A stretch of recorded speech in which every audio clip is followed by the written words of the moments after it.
Hello everybody, today I'm going to be reading A Pocketful of Kisses, which is the sequel to The Kissing Hand, which I read a couple days ago. So this is A Pocketful of Kisses by Audrey Penn. Illustrated by Barbara Leonard Gibson. For my father and his grandchildren, Caitlin and Evan. Chester Raccoon sat in a hollow of a tree stump and pouted. "Please, can we give him back?" he asked his mother. "I'll be really, really good if we can have him back." Mrs. Raccoon smiled tenderly. "You're already really, really good, Chester, but I'm afraid no matter how good you are, we can't give him back. Besides, I thought you liked having a little brother." "I did like it at first," admitted Chester, "but now he plays with my toys and swings on my swings and reads my books, and then he pulls my tail, talks to my friends, and follows me everywhere I go." Mrs. Raccoon lifted Chester onto her lap and smoothed out his furry forehead. "That's what little brothers do," she explained in a very motherly tone. "It's no different than sharing the woods or sharing the stream or sharing the food we find. Ronnie wants to be just like you." Mrs. Raccoon placed Chester on the ground and smiled at him with soft, loving eyes he knew so well. "I think someone needs a kissing hand," she said, in a voice that was warm and inviting. She took Chester's hand in her own and spread open his tiny fingers into a fan. Leaning over, she kissed him right in the middle of his palm. Chester felt the warmth of the kiss rush from his hand up his arm and into his heart. When he pressed his hand on his cheek, he could hear his mother's words in his head. "Mommy loves you," they said. "Mommy loves you." Chester grinned so wide the tips of his silky black mask crinkled upward. Even his cheeks flushed to a primrose pink. He was the happiest raccoon in the forest.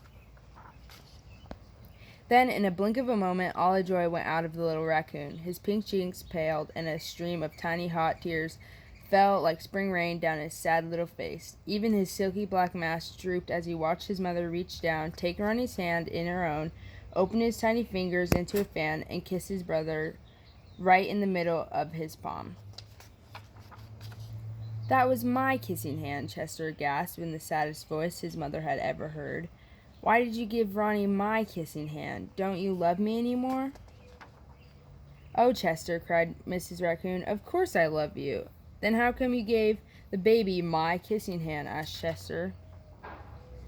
Mrs. Raccoon gathered Chester up in her arms and gave him a great, big, comforting hug. "I would never give Ronnie your kissing hand," she assured him gently.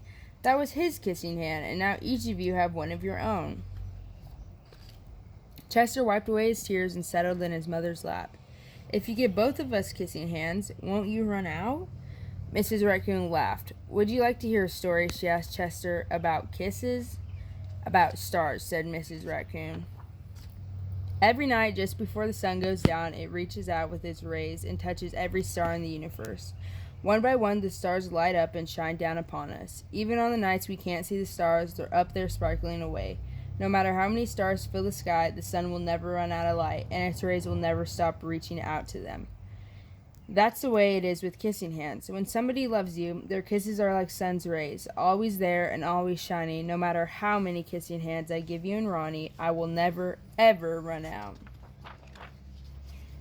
"But you are right about one thing," Mrs. Raccoon told Chester. Ronnie's big brother's eyes widened his eyes and looked surprised. "What's that?" he asked his mother. "You are the big brother, and that deserves something extra special."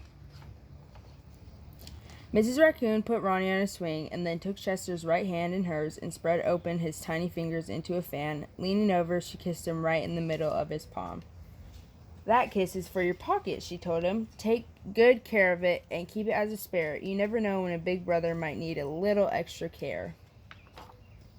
Chester hugged his mother and romped away. "I love you too," he seemed to say.